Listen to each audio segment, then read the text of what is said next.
আগে জানলে বাজারের দই কখনোই খেতাম না। বাজারের দই খাওয়ার আগে ভিডিওটি একবার হলেও দেখুন। আজকের ভিডিওটি দেখার পরে আপনারাও কখনোই বাজারের দই খাবেন না। হ্যালো এভরিওয়ান, সবাইকে ওয়েলকাম করছি আমার পেজে। আশা করছি যে যেখান থেকে আমার ভিডিওটি দেখছেন সবাই ভালো আছেন।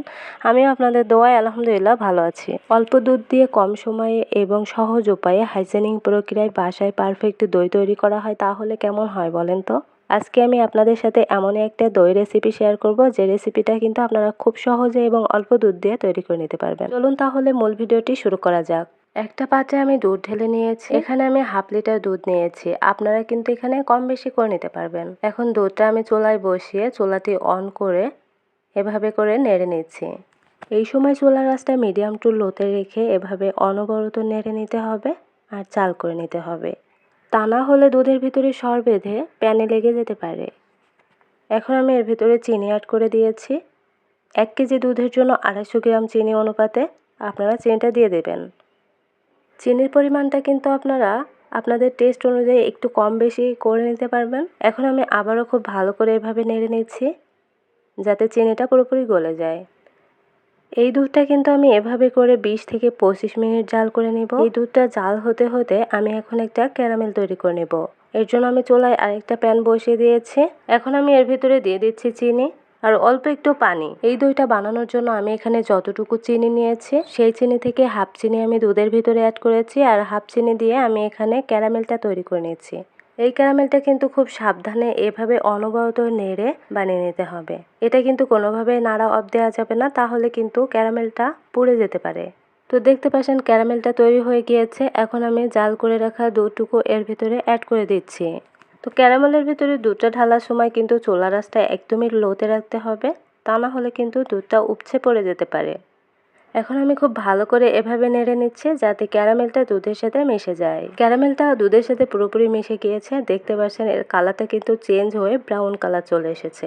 এই পর্যায়ে আমি এখানে একটা বাটিতে নিয়ে নিয়েছি 2 চামচ গুঁড়া দুধ। এটা আমি লিকুইড দুধের সাথে একটু মিশিয়ে নিয়েছি। এখন আমি লিকুইড দুধের ভিতরে এটা অ্যাড করে দিচ্ছি।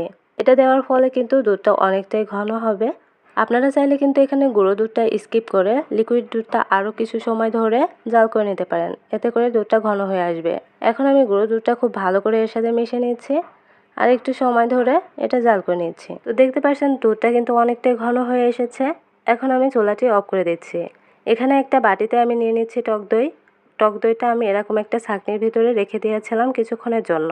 এর ভিতরে যে এক্সট্রা পানিটা ছিল সেটা ঝরে গিয়েছে। এখন আমি একটা চামচের সাহায্যে এই টক দইটা খুব ভালো করে ফেটে নিচ্ছি। দেখতে পাচ্ছেন এটা কিন্তু একদম স্মুথ একটা ক্রিমের মতো তৈরি হয়ে গিয়েছে। এখন আমি ফেটানো টক দইটা দুধের ভিতরে অ্যাড করে দিচ্ছি। এই সময় কিন্তু লিকুইড দুধটা একদমই কুসুম গরম করে নিতে হবে। একটা আঙুলে যেন সহ্য হয় এরকম গরম থাকা অবস্থায় টক দইটা মেশাতে হবে, তা না হলে কিন্তু লিকুইড দুধটা কেটে যেতে পারে।